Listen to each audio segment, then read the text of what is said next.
Hello everyone, আসসালামু আলাইকুম। কেমন আছেন? আশা করি আপনারা সবাই ভালো আছেন। যে যেখান থেকে আমার ভিডিও দেখছেন, আলহামদুলিল্লাহ আমিও ভালো আছি। আজকে আপনাদের জন্য প্রতিদিনের মতো নতুন আরেকটি ভিডিও নিয়ে এসেছি। আশা করি ভিডিওটা সম্পূর্ণ দেখলে আপনাদের কাছে অনেক ভালো লাগবে।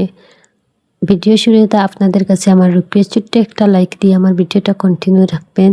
আর যদি কেউ আমার চ্যানেলে নতুন হয়ে থাকেন, অবশ্যই আমার চ্যানেলটা সাবস্ক্রাইব করে অল অপশনটা অন করে রাখবেন, যাতে আমি ভিডিও ছাড়ার পরে আপনাদের সুযোগ সুবিধা বের করে আমার ভিডিওটা দেখতে পারেন। আজকে আমি আপনাদের সাথে একটা কথা শেয়ার করব। আমারও অনেকেই মনে করি আমাদের সফলতা একদিনে চলে আসবে, কিন্তু সফলতা একদিনে আসে না। প্রতিদিনের ছোট ছোট চেষ্টা, ধৈর্য আর পরিশ্রম একদিন বড় সাফল্যের পথ তৈরি করে। আজ আমি এমন একটি বিষয় নিয়ে কথা বলতে চাই, যা আমাদের সবার জীবনের সঙ্গে জড়িত, আর সেটি হলো সফলতা। আমরা সবাই জীবনে সফল হতে চাই, কিন্তু কেউ নিজের স্বপ্ন পূরণ করতে চায়, কেউ পরিবারের মুখে হাসি ফোটাতে চায়, আবার কেউ নিজের একটি পরিচয় তৈরি করতে চায়। কিন্তু আমরা অনেক সময় একটি ভুল করি। আমরা চাই খুব দ্রুত ফল পেতে, কিন্তু আমরা চাই আজ কাজ শুরু করব আর কালই সফল হয়ে যাব। কিন্তু না, বাস্তবতা এরকম না, অনেক কঠিন। সফলতা একদিনে আসে না, অনেক পরিশ্রম, অনেক ধৈর্য ধরতে হয়। একটি গাছ লাগানোর পর যেমন সঙ্গে সঙ্গে ফল পাওয়া যায় না, তেমনি জীবনের কোনো বড় অর্জনও রাতারাতি আসে না। একটি ছোট বীজকে প্রথমে মাটির নিচে থাকতে হয়, ধীরে ধীরে বেড়ে উঠতে হয়, ঝড় বৃষ্টি সহ্য করতে হয়। তারপর একদিন সে বড় গাছে পরিণত হয় এবং আমাদেরকে ফল দেয়। মানুষের জীবনও ঠিক তেমনই।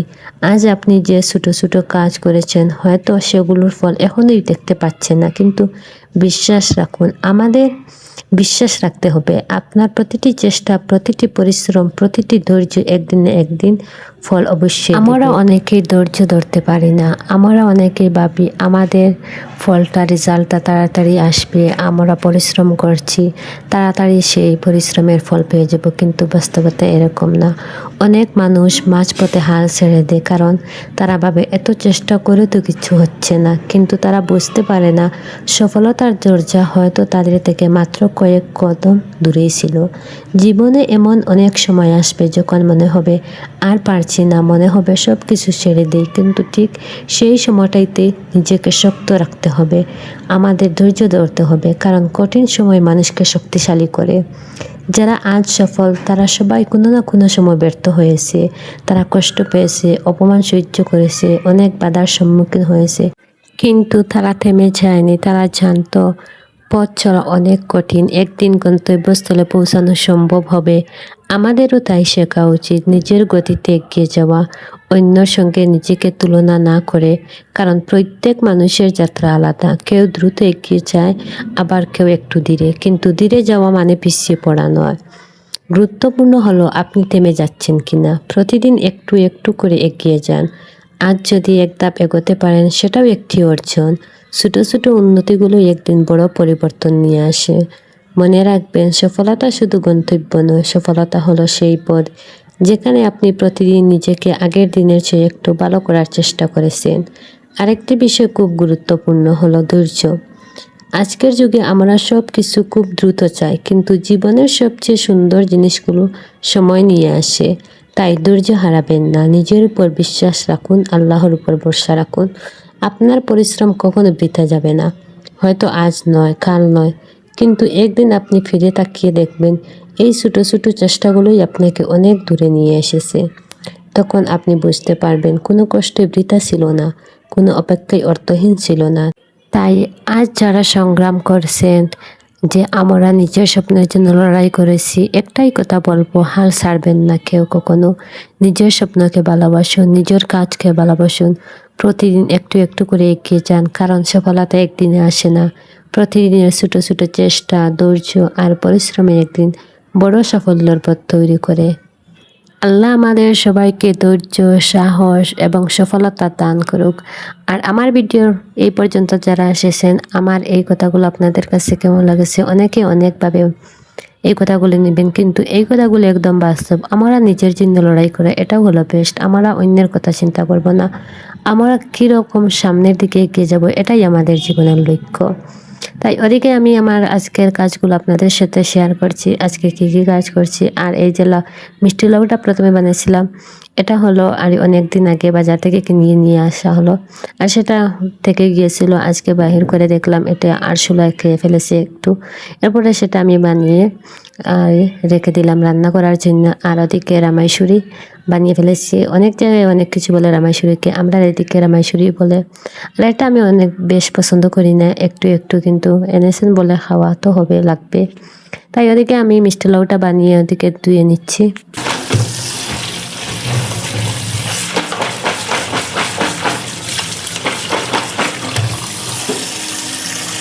আমি এখন মিষ্টি লাউটা ভাজা করছি। আর মিষ্টি লাউ ভাজতে তো একদম সহজ, ইজি। আমি প্রথমে কড়ার মধ্যে একটু তেল দিয়ে দিয়েছি, আর এখন মিষ্টি লাউ দিয়েছি। মিষ্টি লাউয়ের মধ্যে আমি পেঁয়াজ কুচি কুচি করে দিয়েছি আর কাঁচামরিচ, আর এখন একটু লবণ দিব। লবণ দিয়ে আর এই ঢাকনা দিয়ে রেখে দিব। আর মিষ্টি লাউতে আর অন্য কিছু দেওয়া লাগে না, এরকমই মিষ্টি লাউ খেতে অনেক ভালো লাগে। আর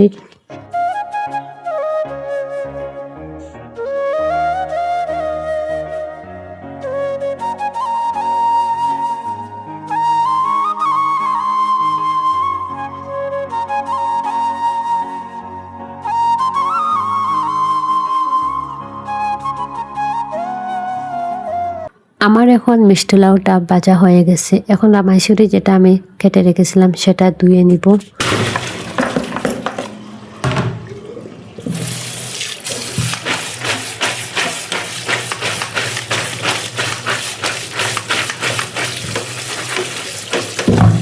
আমি ওদিকে রামাইশুরিটা ধুয়ে নিয়েছি, আর ওদিকে আলুটা কেটে দিচ্ছি। একসঙ্গে কাটতে পারতাম, কারণ আলুটা গড়েছিল না, বাজার থেকে কিনে আনা হলো। এরপর আমি আলুটা কেটে নিচ্ছি। আলু আর মাছ নিয়ে আসলেন বাজার থেকে। আমার রামাইশুরিটা কেন জানি পছন্দ নয়, বেশ আলু দিলে একটু খেতে পারি, না হয় রামাইশুরিটা আমি খেতে পারি না। আর ওদিকে আমি আলুটা কেটে নিচ্ছি, আর ওদিকে মাছটাও আমি ডুঙ্গা থেকে বাহির করে দিয়েছি।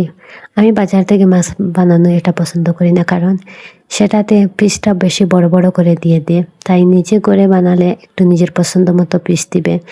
আর মাছের পিসটা আমি বেশ বড় খেতে পছন্দ করি না, পাতলা পাতলা মাছের পিস খেতে আমি পছন্দ করি। আর বেশি পাতলা নয়, একটু মধ্যম এইরকম মাছের পিস খেতে পছন্দ করি। বেশি বড় বড় হলে মাছটা বুঝি ভিতরটা একটু কাঁচা থাকে, এরকম আমার মনে হয়। আর পাতলা পাতলা হলে মাছটা বেজতে একটু মুচমুচে হয়। আর আমার সব জিনিস একটু মুচমুচে বাজে, এরকম পছন্দ করি আমি। আর ওদিকে আমি মাছটা কেটে নিচ্ছি। আমি ওদিকে মাছটা কাটছি, আর আমার মেয়ে দেখেন আমার পাশে বসে আছে। ও এইরকম, আমি যা কাজ করি না কেন ও আমার পাশে বসে থাকে। অনেক সময় চায় আমাকে হেল্প করতে, কিন্তু বাচ্চা মানুষকে আমাকে হেল্প করতে পারবে? আপনাদের ঘরে যদি বাচ্চা থাকে এরকম কি করে? আমার মেয়ে তো সবসময় আমার পাশে বসবে, আমার সাথে সঙ্গে গল্প করবে। আমার এটা অনেক ভালো লাগে। আমার মেয়ে আমার সঙ্গে সবসময় একটু একটু করে কথা বলে, এরকম। আমি সারাদিনও যদি কাজ করে থাকি, আমার মেয়ে আমার পাশে থাকলে আমার অনেক ভালো লাগে, আমার ক্লান্তি মনে হয় না, কারণ আমার মেয়ে ছোট ছোট করে আমার সঙ্গে সবসময় কথা বলে থাকে। এটাও অনেক ভালো লাগে, সব ক্লান্তি দূর করে দেয় আমার মেয়ে। আর ওদিকে দেখেন আমি মাছটা কেটে ফেলেছি, আর মাছের মাথার মধ্যে যে আঁশটা আছে সেই আঁশটা আমি ফেলে দিচ্ছি, কারণ আমাদের ঘরে এটা কেউ খায় না। আর অনেকের ঘরে এটা আঁশ অনেকে খেয়ে থাকেন, মাছের মাথার মধ্যে এটা রেখে দেন, ফেলে দেন না, কিন্তু আমাদের ঘরে এটা ফেলে দিই, আমরা কেউ এটা পছন্দ করি না। আর দেখি মাছটাও আমি ধুয়ে নিচ্ছি।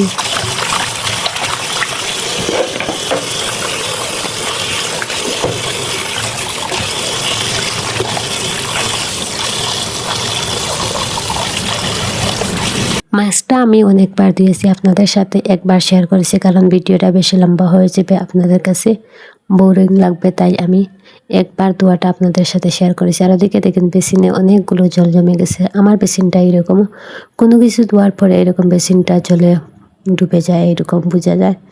আর ওদিকে আমি মাছটা ধুয়ে রান্না বসিয়ে দিয়েছি। আজকের মাইশুরি আর আলু দিয়ে আপনাদের সাথে প্রথমেই শেয়ার করেছি। আর আমার ভিডিওর ওই পর্যন্ত যারা এসেছেন ওনাদের কাছে রিকোয়েস্ট, ভুলবশত যদি আপনারা লাইক দিয়ে না থাকেন, অবশ্যই আমার ভিডিওটা একটা লাইক দিয়ে কন্টিনিউ রাখবেন। সবাইও রান্না জানেন, তাই রান্নাটা আমি আর শেয়ার করছি না কীরকম মশলা দিয়ে বসিয়েছি। আমার চেয়ে অনেকে আরও ভালো রান্না জানেন, আমি একটু ব্লগ হিসাবে আপনাদের সাথে শেয়ার করছি আজকে কি রান্না করছি এইভাবে।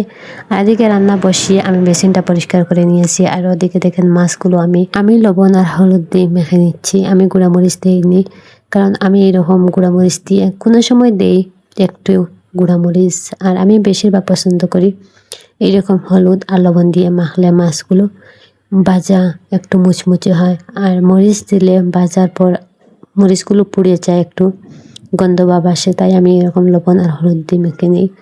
আর আপনারা যদি পারেন একটু বেশি গুঁড়ামরিচ দিলে গুঁড়ামরিচগুলো পুড়ে যায়, তাই লবণ আর হলুদ দিয়ে আর একটু যদি গুঁড়ামরিচ দেন তাহলে দেখবেন মাছ খেতে, মাছ ভাজা অনেক ভালো লাগে, মুচমুচে হয় মাছ ভাজা। আর দেখে আমি মাছ ভাজা বসিয়ে দিয়েছি।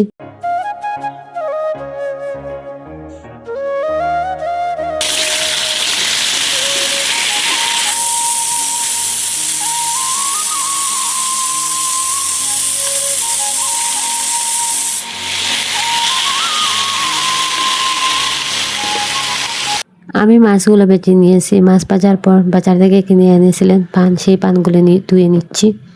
আমার বাবার বাড়ির সবাই পান খেতে একটু বেশি পছন্দ করেন, শ্বশুর বাড়ির সবাই পান খেতে পছন্দ করেন। এখানে যতটুকু পান দেখছেন সবগুলো একদিনে খেয়ে নেবেন। আমার হাজব্যান্ড, আমার দেবর ওনারা পান খেতে অত বেশি পছন্দ করেন, জানি না কেন ওনারা অত বেশি পান খান। আর ওদিকে পানগুলো আমি ধোয়ার পর আমি ছাদে যাব, আর ওদিকে ছাদে এসে গেছি দেখেন।